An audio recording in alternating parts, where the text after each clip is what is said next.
Most welcome to all of you. आज हम प्रबल विद्युत अपघट्य और दुर्बल विद्युत अपघट्य को सीखेंगे। तो पहले हम सीखेंगे प्रबल विद्युत अपघट्य। प्रबल मीन्स होता है ज़्यादा ज़बरदस्त, ठीक है, जो प्रभावी तरीके से हो। तो वह विद्युत अपघट्य जो विलयन को वह विद्युत अपघट्य विलयन जो अपने आयनों में लगभग पूर्णतः आयनित हो जाए, प्रबल विद्युत अपघट्य कहलाता है। जैसे NaCl, KCl आदि। अब आप समझ लीजिए, अपने आप परिभाषा आपको याद हो जाएगी, हमें याद नहीं करानी पड़ेगी।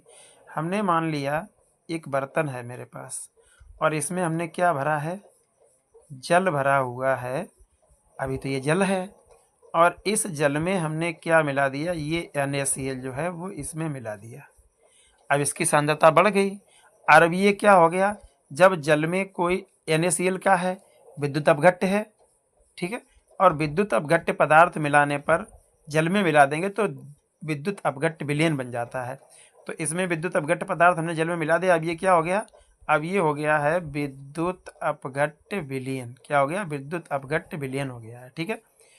और जब ये पूर्णतया किसमें, Na पॉजिटिव सोडियम आयन और Cl निगेटिव, यानी Cl का है में टूटेगा, यानी पॉजिटिव में टूटेगा और Cl निगेटिव में पूर्ण रूप से आयनित हो जाए, तो ये प्रबल विद्युत अपघट्य है।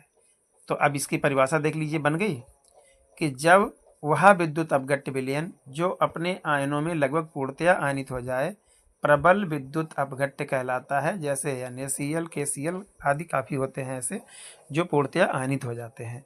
तो इस परिभाषा को आप समझ गए होंगे, ठीक है। अब इसी तरीके से हम पढ़ेंगे दुर्बल विद्युत अपघट्य। देख लीजिए आज दुर्बल विद्युत अपघट्य में क्या है, दुर्बल विद्युत अपघट्य में उसी तरीके से हमने पानी लिया जैसे उधर लिया था, उसी में हमने दुर्बल विद्युत अपघट्य पदार्थ मिला दिया, ठीक। अब हमने दुर्बल विद्युत अपघट्य पदार्थ मिलाया तो क्या बन गया, वह विद्युत अपघट्य विलयन बन गया। यहाँ जो के पास में, एक मिनट रुक जाइए, यहाँ पर हम विलयन शब्द और जोड़े दे रहे हैं। अब देखिए, तो वो क्या बन गया, जल में हमने जब दुर्बल विद्युत अपघट्य मिला दिया तो विद्युत अपघट्य विलयन बन गया, ठीक है। या कोई भी विद्युत अपघटन मिला, मतलब विद्युत अपघट्य पदार्थ मिला दिया, दुर्बल से अभी मतलब ही नहीं है। हमने जल में कोई भी विद्युत अपघट्य पदार्थ मिला दिया जो अपने आयनों में पूर्णतया आयनित नहीं होता है, ठीक है, मिला दिया। अब उस क्या बन गया, विद्युत अपघट्य विलयन बन गया। वो क्या बन गया, विद्युत अपघट्य विलयन। अब विलयन कौन सा, जो अपने आयनों में पूर्णतया आयनित नहीं होता है, अर्थात आंशिक रूप से या कम आयनित होता है, दुर्बल विद्युत अपघट्य कहलाता है। जैसे CH3